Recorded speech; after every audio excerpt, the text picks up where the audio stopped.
Good morning बच्चों। Class 7 की हिंदी पढ़ा रहे हैं। क्लास 7 पाठ 16। क्या है आपका पाठ का नाम? पाठ 16। क्या निराश हुआ जाए, क्या निराश हुआ जाए। इसमें क्या बताया गया है? यह एक निबंध है। इसमें निराशा के स्थान पर सदैव आशावान रहने की प्रेरणा दी गई है। तो देखिए क्या है, पहले मेरा मन कभी कभी बैठ जाता है, मतलब मेरा मन कभी कभी बहुत उदास हो जाता है। समाचार पत्रों में ठगों, डकैती, चोरी, तस्करी और भ्रष्टाचार भरी रहती हैं। जो समाचार पत्र होते हैं उसमें क्या होता है, उसमें क्या क्या समाचार पत्रों में क्या क्या लिखा रहता है? ठगों के बारे में, कहीं ये जगह पर ये डकैती हुई, कहीं ये चोरी भरी, कहीं ये हुआ, कहीं वो हुआ, मतलब उल्टी सीधी भ्रष्टाचार वगैरह दिया रहता है। तो आरोप प्रत्यारोप का कुछ ऐसा वातावरण बन गया है, मतलब आरोप करने का, मतलब अपराध करने का और निरपराध करने का कुछ ऐसा वातावरण बन गया है कि लगता है देश में कोई ईमानदार आदमी ही नहीं है। मतलब सभी लोग इस तरह के हो गए हैं कि कोई सही राह में नहीं चलता है, ना ही कोई सही राह दिखाता है। लगता है कि इस इंसान, मतलब इस देश में कोई ईमानदार व्यक्ति ही नहीं है। हर व्यक्ति संदेह की दृष्टि से देख रहा है, मतलब हर व्यक्ति को एक शक की भावना से देखता है। जो जितने ही ऊंचे पद पर है उसमें उतने ही अधिक दोष दिखाए जाते हैं। मतलब जो इंसान भी जितने बड़े पद में होते हैं, जितना बड़ा अधिकारी होता है, तो ये नहीं है कि वो एक अच्छा अधिकारी है तो कुछ कर दिखाए। जैसे कि हमारे यहाँ के जो प्रधान लोग होते हैं या जिलाध्यक्ष होते हैं, तो उसको अपने जिला के लिए कुछ करना चाहिए, पर ऐसा नहीं है। जो बड़े बड़े पद में होते हैं वो और बड़े बड़े दोष करते हैं, वो लोग और बहुत बड़े बड़े गुनाह करते हैं। जो गरीब लोग होते हैं वो तो कुछ करते ही नहीं है, और जो अमीर लोग होते हैं वो बहुत से ऐसे गुनाह करते हैं जिससे कि हमारी समाज क्या हो रही है? भ्रष्टाचार हो रही है। एक बड़े आदमी ने मुझसे एक बार कहा था, एक जो बड़ा आदमी था, मतलब अमीर आदमी था, उसने एक बार मुझसे कहा था कि इस समय सुखी वही है जो कुछ नहीं करता है। मतलब जो इंसान कुछ नहीं करता वही सुखी रहता है। जो कुछ भी करेगा उसमें लोग दोष खोजने लगते हैं। मतलब जो इंसान कोई भी काम करना चाहता है, मतलब थोड़ा बड़ा काम करता है, तो उसमें क्या करने लगते हैं? दोष ढूंढने लगते हैं, मतलब इसकी गलती निकालने लगते हैं। ऐसा नहीं कि यदि कोई इंसान कोई काम कर रहा है तो करने दे, पर ऐसा नहीं, वो करेंगे तो उसमें उसकी गलती जरूर निकालेंगे लोग। उसके सारे गुण भुला दिए जाएंगे और दोषों को बढ़ा चढ़ाकर दिखाया जाने लगता है। और यदि इसमें कुछ अच्छाई होगी तो अच्छाई को क्या कर देंगे? वो लोग भुला देंगे, मतलब उसकी अच्छाइयों को बंद कर देंगे और बुराइयों को बढ़ा चढ़ा के बता दिया जाएगा। दोष किसमें नहीं होते हैं? दोष किसमें नहीं है? मतलब कहने का ये मतलब है, कभी ये कह रहा है कि आजकल अच्छा इंसान कोई नहीं है। हर इंसान में कुछ ना कुछ खूबियाँ होती हैं, कुछ ना कुछ अवगुण होते हैं। मतलब कुछ ना कुछ अच्छी बातें भी होती हैं, कुछ ना कुछ दोष भी होते हैं। आज के युग में अच्छा कोई नहीं है। यही कारण है कि हर आदमी दोषी अधिक दिख रहा है, इसलिए हर आदमी क्या है? दोषी दिख रहा है। यदि इंसान अपने आप को देखे, किसी और को ना देखे, तो वो इंसान एक सही रास्ते में चल दिया जाएगा। तो आजकल पर लोग क्या करते हैं? अपने आप को नहीं देखते हैं और दूसरे लोगों को देखकर उनकी कहीं गलतियां निकालते हैं, कहीं कुछ करते हैं। गुणी कम यह बिल्कुल ही नहीं है।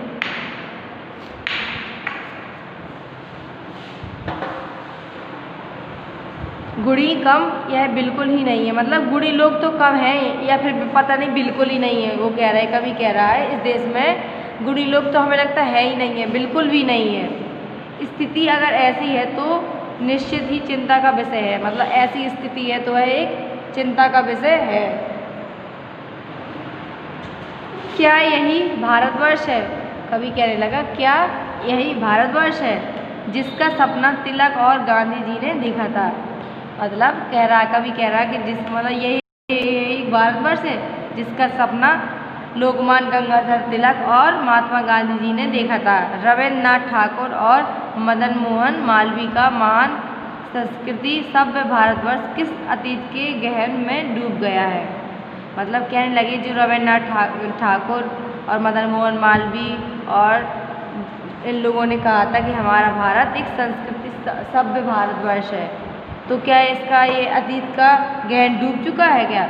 आर्य और द्रविड़, हिंदू और मुस्लिम, यूरोपीय और भारतीय आदर्शों को मिलन भूमि मानव महासमुद्र क्या सूख ही गया है? जो हमारे यहाँ का हिंदू मुस्लिम सिख ईसाई आपस में सभी लोग एक हैं, तो क्या ये सब चीज़ें हमारे देश में क्या भूल गई हैं सब लोगों को कि आज हम लोग सब एक हैं, हमारे एक ही भगवान है, हमें एक साथ मिलकर ही काम करना चाहिए और अपने देश की निरंतर सेवा करनी चाहिए। क्या आजकल हमारे यहाँ पर कोई सभ्य इंसान नहीं बचा है? क्या इसका समुद्र पूरा सूख गया है? मतलब यहाँ समुद्र सूखने का मतलब है कि एक भी सभ्य लोग नहीं बचा, सब क्या है दोषी इंसान है। क्या खुश ही सूख ही गया है? मेरा मन कहता है, मतलब कवि कह रहा है मेरा मन कहता है कि ऐसा ही हो।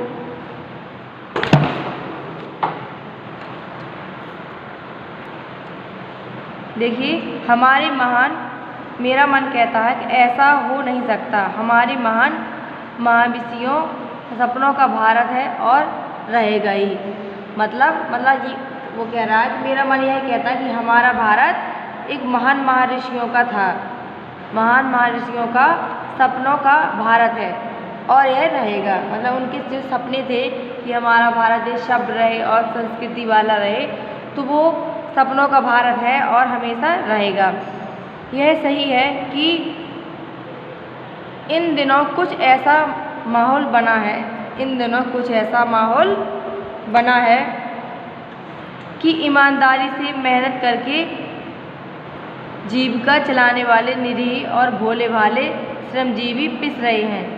मतलब ऐसा कवि कह रहा है कि अब तो ऐसा माहौल बन गया है, अब तो इस समय ऐसा माहौल बन गया जो लोग ईमानदारी और मेहनत से कार्य करते हैं उनका तो जीवन यापन करना ही बहुत कठिन हो गया है। मतलब जो ईमानदारी से कमाते हैं और कठिन परिश्रम करते हैं तो उनको तो कुछ अपना जीविका चलाने में बहुत मुश्किल पड़ रही है। और जो लोग मतलब श्रमजीवी पिस रहे हैं, मतलब जो लोग मेहनत करते हैं, मेहनत से कमाते हैं, उन लोगों को हमेशा ही पिसना पड़ता है, मतलब उसको हमेशा ही झुकना पड़ता है। और झूठे और फरेब का रोजगार करने वाले फल फूल रहे हैं। और जो झूठ और झूठी से या बेईमानी से जो लोग रोजगार कर रहे हैं उनका रोजगार क्या होता है, दिन पे दिन बढ़ता चला जाता है, उनको आमदनी अधिक होती है और उनका रोजगार बढ़ता चला जाता है। और जो गरीब लोग होते हैं जो मेहनत से और ईमानदारी से पैसा कमाते हैं उनको उतना ही पैसा नहीं दिया जाता और उसी में मार लिया जाता है। ईमानदारी को मूर्खता का पर्याय समझा जाने लगा। जो लोग ईमानदारी से कार्य करते हैं तो उनको आजकल के लोग क्या कहने लगे, ये मूर्ख इंसान है, इसको कुछ करना नहीं आता, इसको क्या कोई करने की तमीज़ नहीं है। जो लोग ईमानदारी से कार्य करते हैं उनको मूर्खता का पर्याय समझा जाने लगा। और सच्चाई केवल भीरू और बेबस लोगों के हिस्से में पड़ी है। और जो लोग सच्चे हैं, सच्चाई से बोलते हैं, तो वो किन लोगों के बस में पड़ी, उन्हीं लोगों के बस में पड़ी जो सच्चा बोलता है और भीरू लोग होते हैं, मतलब जो झूठ नहीं बोलते और ईमानदारी से कार्य करते हैं, उन्हीं लोगों के हिस्से में सच्चाई पड़ी है। ऐसी स्थिति में जीवन के महान मूल्यों के बारे में लोगों की अवस्था ही हिलने लगी है। मतलब ऐसी स्थितियाँ आती हैं लोगों के जीवन में ऐसी स्थितियाँ आती हैं जिसके बारे में लोगों की आस्था ही हिलने, मतलब जिसका जीवन जीने का ही मतलब नहीं रहता, उनको जीवन जीने में भी उनको बेकार लगता है। इस तरह की उनकी जीवन की स्थितियाँ हो जाती हैं। परंतु ऊपर जो कुछ दिखाई दे रहा है वह बहुत ही हाल ही मनुष्य निर्मित नीतियों की त्रुटियों की देन है। जो इंसान ऊपर दिखाई देता है, मतलब जो इंसान अंदर से अच्छा होता है और बाहर से कुछ और दिखता है, या अंदर से कुछ और बाहर से कुछ और, वो इंसान हाल में ही मनुष्य निर्मित नीतियों की त्रुटियों की देन है। मतलब मनुष्य के द्वारा ही जो आपसियों में जो गलतियाँ सिखाई जाती हैं वो उनकी क्या है, गलतियों की देन है। सदा मनुष्य बुद्धि नई परिस्थितियों का सामना करने के लिए नए सामाजिक विधि निर्देशों को बनाती है। जो मनुष्य होता है हमेशा जो अपने परिस्थितियों को सभी से झेलने के लिए बोलते हैं, तो नए नए नियम बनाए जाते हैं मनुष्यों के लिए, नए नए नियम बनाए जाते हैं, नई नई परिस्थितियों में नए नए नियम निकाले जाते हैं जो लोगों को मानना पड़ता है। उनके ठीक साबित न होने पर उन्हें बदल दिए जाते।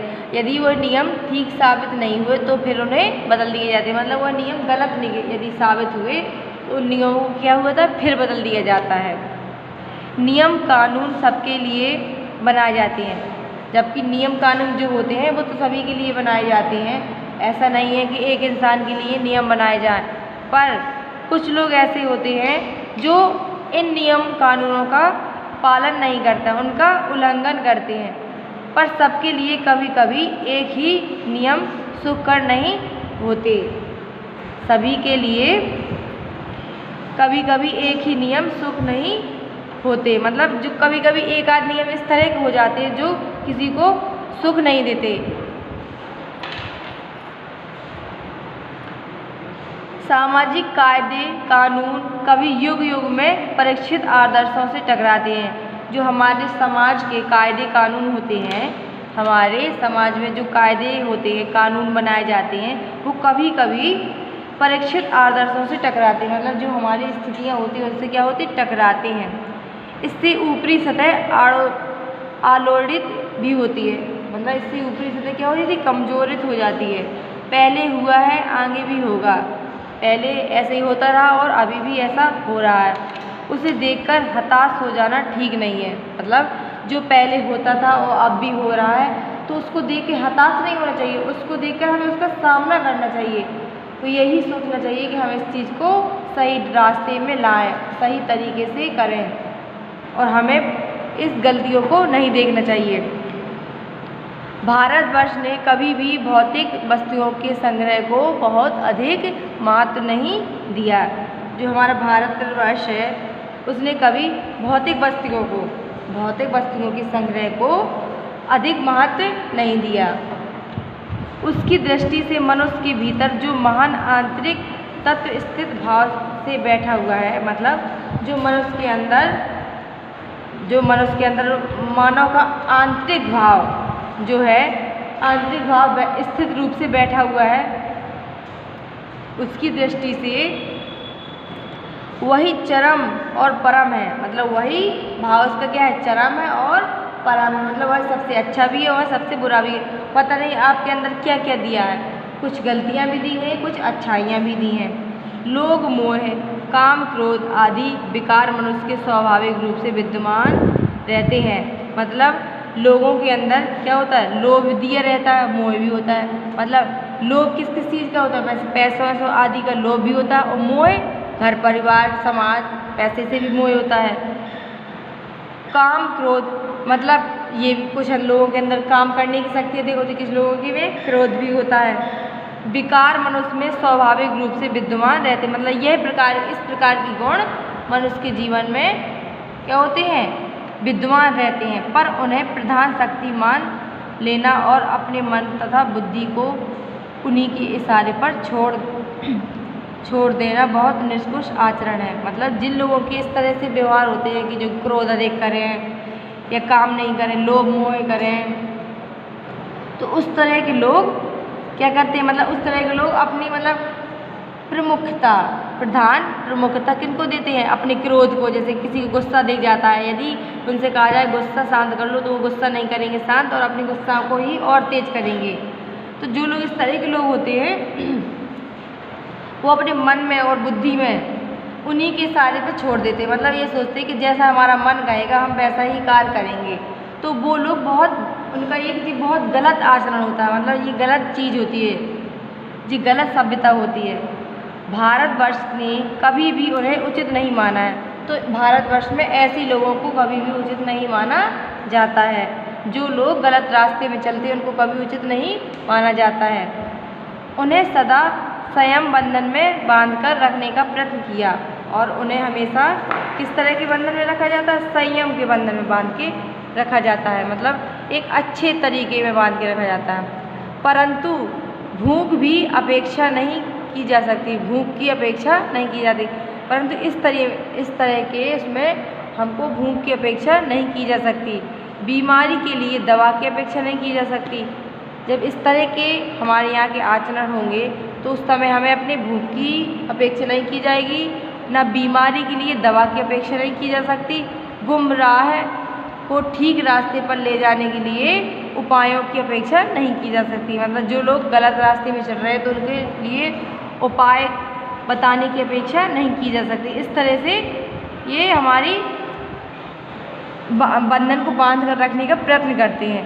हुआ यह है कि इस देश के कोटि कोटि दरिद्रों की हीन अवस्था को दूर करने के लिए ऐसे अनेक कायदे कानून बनाए गए हैं। मतलब हमारे देश में जो बहुत ज़्यादा दरिद्रता, मतलब भुखमरी या गरीबी, हीन अवस्था जो है दूर दूर तक फैली हुई है, इसको कंट्रोल में करने के लिए, मतलब इसको सही करने के लिए बहुत से कायदे कानून बनाए गए हैं, बहुत से कायदे कानून बनाए गए हैं जो कृषि, उद्योग, वाणिज्य, शिक्षा और स्वास्थ्य की स्थिति में उन्नत और सुचारू बनाने के लक्ष्य से प्रेरित हैं।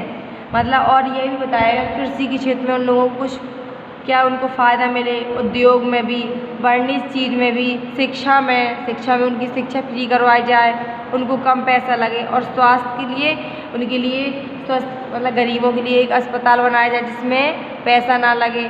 मतलब ये सब व्यवस्थाएं सरकार करती है उनकी उन्नत और सुचारू बनाने के, मतलब उनको एक अच्छा इंसान बनाने के लिए, जिसकी वह अपने लक्ष्य को प्रेरित करें। परंतु जिन लोगों को इन कार्यों में लगना है, यदि जिन लोगों को इन कार्यों में लगना है तो उनका मन सब समय पवित्र नहीं होता है। जो लोग इस तरह के कार्यों में लगना चाहते हैं तो उनका मन हमेशा क्या होता, पवित्र नहीं होता है। प्रायः वे ही लक्ष्य को भूल जाते, वे लोग क्या करते, अपने लक्ष्य को भूल जाते हैं, कि ये भूल जाते हैं कि उनको करना क्या है। उन्हें सही रास्ता दिखाना है लेकिन वह गलत रास्ते में जा पहुंचते हैं और अपनी ही सुख सुविधा की ओर ज़्यादा ध्यान देने लगते हैं। और वह क्या करते हैं, अपनी सुख सुविधाओं की ओर ज़्यादा ध्यान देने लगते हैं। मतलब वो ये भूल जाते हैं कि हमें अपनी सुख सुविधाओं को ना लेकर हमें दूसरों की सुख सुविधाओं का भी ध्यान रखना चाहिए कि अगला इंसान क्या सुखी रह रहा है कि नहीं। जो गरीब लोग होते हैं वो सड़कों में रहते हैं, वो कुछ खाते हैं, कुछ पीते हैं, गरीबों को कुछ मिलता है, कुछ नहीं मिलता है। तो हमें ये भूल मत जाना चाहिए, हमें ये भूलना नहीं चाहिए कि हमें जितना अच्छी सुविधा हमें मिले उतनी सुविधा उनको ज़्यादा अच्छी ना मिले तो इतनी तब भी मिलनी चाहिए कि उनको 2 वक्त का खाना मिलता जाए, रहने के लिए कोई टूटा फूटा मकान मिल जाए, कि जिससे कि उनको भी ये ना लगे कि हम इस संसार में बोझ हैं। देखिए आज के लिए आपका होमवर्क इतना ही है, इसके आगे हम आपको कल कराएंगे। देखिए इसका क्या निराश हुआ जाए, इसका आप सारांश नहीं, ठीक है, आप इसको संदर्भ सहित व्याख्या कर लीजिए। बस आज के लिए आपका इतना ही होमवर्क है।